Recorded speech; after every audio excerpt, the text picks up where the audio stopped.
Hello everyone, आज है 5 जून और आज इस वीडियो में हम बात करने जा रहे हैं पंजाब नेशनल बैंक के बारे में।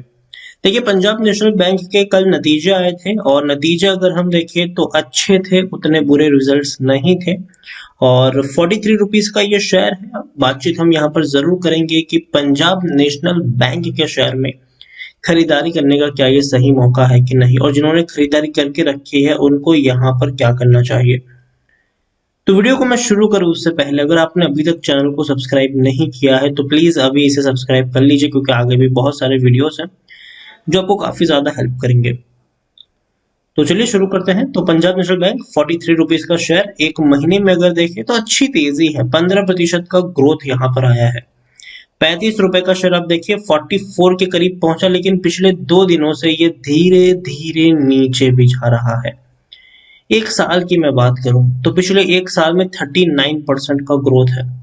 और अब देखिए, एक चीज यहाँ पर कॉमन है, गिरावट आती है, एक बड़ी तेजी आती है, एक बहुत बड़ी रैली आती है। यहाँ पर देखिए, लगता है कि भैया पैसा डबल होने ही वाला है यहाँ पर, लेकिन उसके बाद एक गिरावट आती है, वो भी बड़ी वाली गिरावट। फिर एक बड़ी रफ्तार दिखाता है, फिर एक बड़ी गिरावट आती है, फिर बड़ी रफ्तार दिखाता है। देखिए 44, पिछले एक साल का जो हाइस है ना, ये 44 रुपीस का है।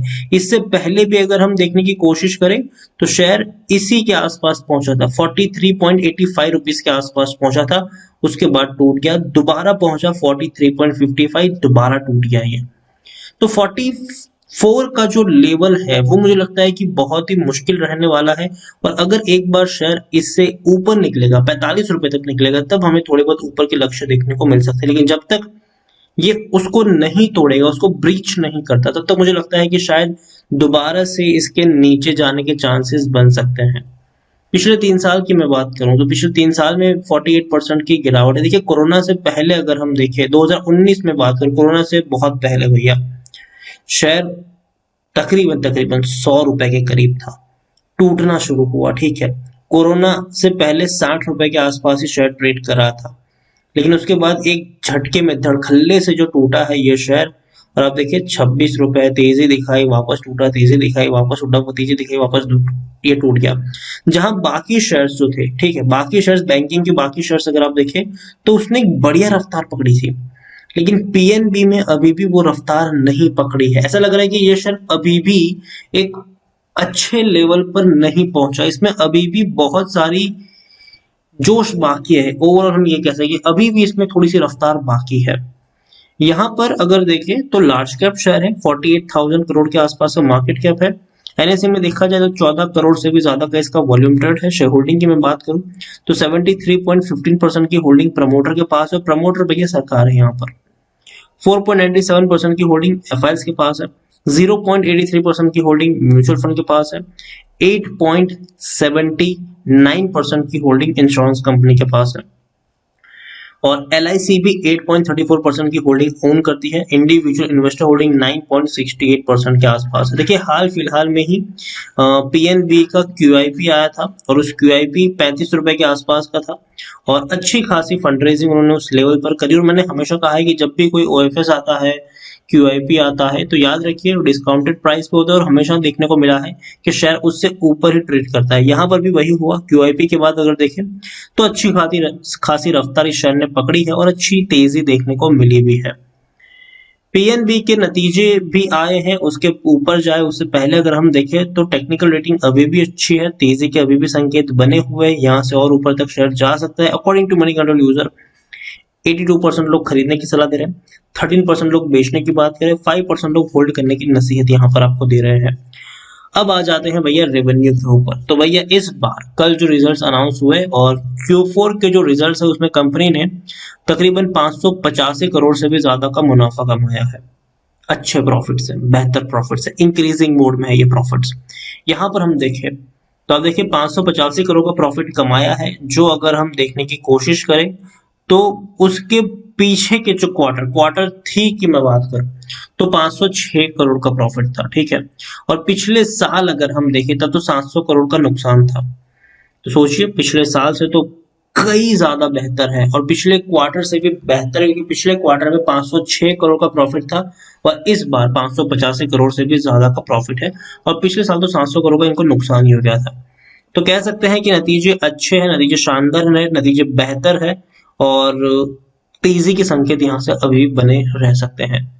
यहाँ पर आप बात करेंगे तो अच्छी खासी इनकी डिपॉजिट्स भी इंक्रीज हुई है। एनपीए की अगर हम बात करने जाए तो एनपीए थोड़े से बढ़े जरूर हैं। अब देखिए banks gross non performing assets NPA अगर हम बात करें तो वो इंक्रीज हुए हैं मार्च क्वार्टर में 14.12% हुए हैं।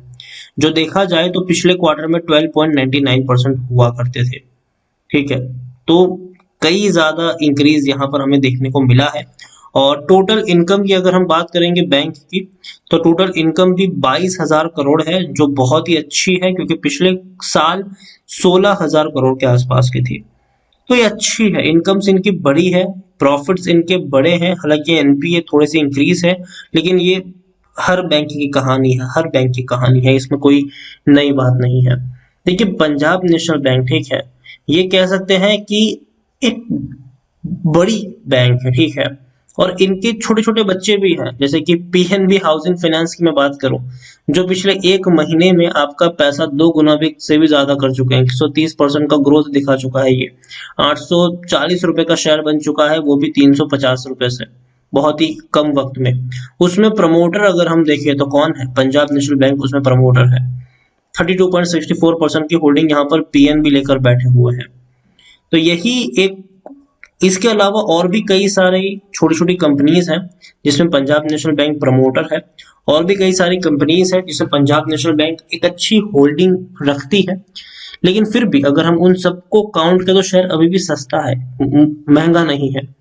लेकिन मेरी जो दिक्कत है, ठीक है, जो अगर मैं चार्ट पैटर्न को देखूं तो जैसे कि मैंने कहा कि अभी भी इसमें तेजी नहीं आई है। अगर आप देखिए कोरोना से पहले जितनी रैली थी, अभी भी उसने वो कवर अप नहीं किया है। कवर अप की बहुत सारी जगह अभी भी यहाँ पर बाकी है। जब बाकी सारी बैंक ने भैया सीधा वी शेप रिकवरी मारी है, वहां ये अभी भी दौड़ा नहीं है। दूसरी तरफ अगर हम देखें तो आप देखिए मेरे हिसाब से शेयर मुझे 40 रुपए से नीचे हर बार सस्ता लगा है। मुझे लगता है कि डेफिनेटली शेयर 40 रुपए के नीचे अगर हो तो आप बाइंग कर सकते हैं। लेकिन जो अब तक का इसका परफॉर्मेंस रहा है पिछले 10 सालों में, तो वो उतना अट्रैक्टिव नहीं है। हर तेजी के बाद गिरावट आई है, गिरावट के बाद तेजी आई है। तो एक चीज यहाँ से जो मैं अज्यूम कर रहा हूँ वो ये है कि ये लॉन्ग टर्म का शेयर नहीं है। यहाँ पर आप ये नहीं मान सकते कि मैं खरीद के भूल जाऊंगा और 5 साल में ये मुझे 5 गुना पैसा दे देगा। ऐसा नहीं होगा। यहाँ पर हो सकता है कि शेयर में उतनी बड़ी रैली ना आए, ठीक है, या फिर उतना रिटर्न ऑफ इन्वेस्टमेंट आपको देखने को न मिले जितना बाकी बैंक में आपको देखने को मिल जाए। पंजाब नेशनल बैंक अच्छा बैंक है, नो डाउट, ठीक है, पिछले कुछ क्वार्टर्स में अच्छा सुधार यहाँ पर आया भी है, उसमें भी कोई शक नहीं है।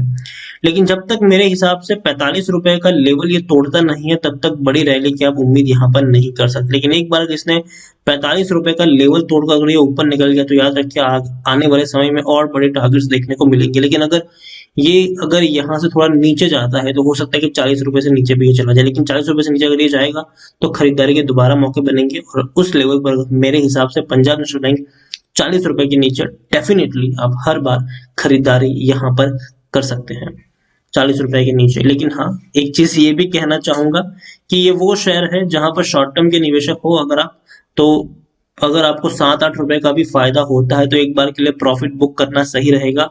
क्योंकि देखिए लॉन्ग टर्म में इसमें बड़ा पेन ही देखने को मिला है और अभी भी ट्रेंड इसका पॉजिटिव उतना अच्छा देखने को नहीं मिल रहा है।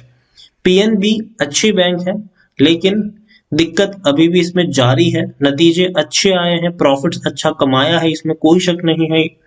लेकिन मेरे हिसाब से जब तक 45 का लेवल नहीं तोड़ेगा ये शेयर, तब तक आपको यहाँ पर डाउन ट्रेड देखने को मिलेगी। तो मेरे हिसाब से 45 का वेट करना चाहिए, और अगर यहाँ से नीचे टूटता है 43 रुपीज से तो आने वाले समय में 40 रुपए के नीचे के भी आपको टारगेट देखने को यहाँ पर मिल सकते हैं। लेकिन उसके नीचे अगर जाएगा तो खरीदारी के मौके दोबारा यहाँ पर बनना शुरू हो जाएंगे। और एक और चीज, अगर पर शेयर 8-9 रुपए का, 7-8-9 रुपए का भी अगर प्रॉफिट होता है तो एक बार के लिए प्रॉफिट बुक करने में कोई हर्ज यहाँ पर नहीं होनी चाहिए। अच्छा बैंक है, लेकिन दिक्कत अभी भी है यहाँ पर। नतीजे बेहतर हुए हैं, लेकिन प्रॉब्लम यहाँ पर ये हो सकती है कि आने वाले समय देखिए सरकार जो है वो बैंकों को प्राइवेटाइज कर रही है। हालांकि पीएनबी का प्राइवेटाइजेशन नहीं होने वाला है, लेकिन मान लीजिए कि कोई ऐसे छोटे बैंक हो जिसको कोई खरीदार नहीं मिला, तो उनको क्या किया जाएगा भैया, उनको मर्ज किया जाएगा इन बैंकों के साथ। या तो पीएनबी हो गया, तो बैंक ऑफ बड़ौदा हो गया, या फिर कैनरा बैंक हो गया, इन सबके साथ मर्ज किया जाएगा। तो ये एक यहाँ पर थोड़ी सी प्रॉब्लम यहाँ पर जरूर होगी इन बैंकों के लिए। तो ओवरऑल मैं इतना ही कहूंगा कि पीएनबी जब तक 45 का लेवल नहीं तोड़ता है, मेरे हिसाब से यहाँ पर खरीदारी अभी नहीं करनी चाहिए। लेकिन हाँ, अगर खरीदारी करके रखी है, लॉस में हो, तो भाई साहब लॉस बुक करके निकलने की भी जरूरत नहीं है, बने रहिए यहाँ पर। अच्छी खासी तेजी फ्यूचर में दिखा सकता है ये, लेकिन अभी के लिए मेरे हिसाब से गिरावट थोड़ी सी आपको थोड़ी गहराती हुई नजर आ सकती है।